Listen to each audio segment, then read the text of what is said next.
The long-term effects of exercise refer to what happens to our bodies when we exercise regularly. For example, if you were to undertake a 6-week training program, then your body will change in a number of ways by the time the 6 weeks is up. These changes are known as the long-term effects of exercise. Let's imagine a rugby player has spent 6 weeks weight training in the gym. There will be a number of long-term effects on their musculo-skeletal system. Muscular hypertrophy will have occurred. This is when muscles increase in size and strength. The rugby player will also experience an increase in bone density. Weight-bearing activities result in this effect. For example, performing squats will result in increased bone density in the legs, which links closely to the strength of your bones. Ligaments and tendons will also become stronger throughout the 6 weeks. Ligaments join bones to bones and tendons join muscles to bones. Strengthening these tissues will result in fewer injuries. Finally, the rugby player will become more resistant to fatigue. This is due to an increase in muscular endurance and will mean that the player can work for longer during a match without becoming tired. Following a training program, a performer will also experience some long-term effects of exercise on their cardio-respiratory system.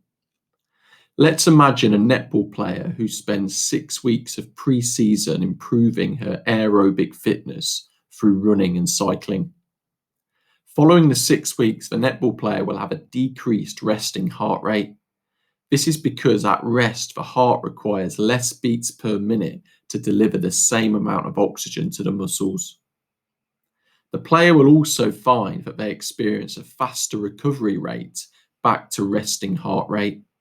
This shows a more efficient cardiovascular system and means the netball player will recover quickly at the end of each quarter during a match. Cardiac hypertrophy will also occur as a result of training. This means that the heart has increased in strength and size. The heart is a muscle, so the more it works during exercise, the bigger it will become. Because the heart is bigger, it can pump out more blood. Stroke volume is the amount of blood pumped out of the heart per beat. As a result of the training program, resting stroke volume will have increased. This means that at rest, more blood is being pumped out of the heart each beat. This is also why resting heart rate will now be lower. Cardiac output is the amount of blood pumped out of the heart each minute, and this is equal to stroke volume times heart rate. A long-term effect of exercise on the cardiovascular system is increased maximum cardiac output. This means that when exercising at full capacity, the heart can now supply the working muscles with more oxygen per minute. In terms of the respiratory system, the netballer will now have a stronger diaphragm and intercostal muscles. This means that more air will be forced into the lungs and therefore more oxygen is available.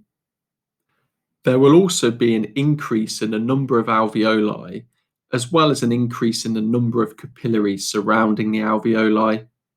This is known as increased capillarization.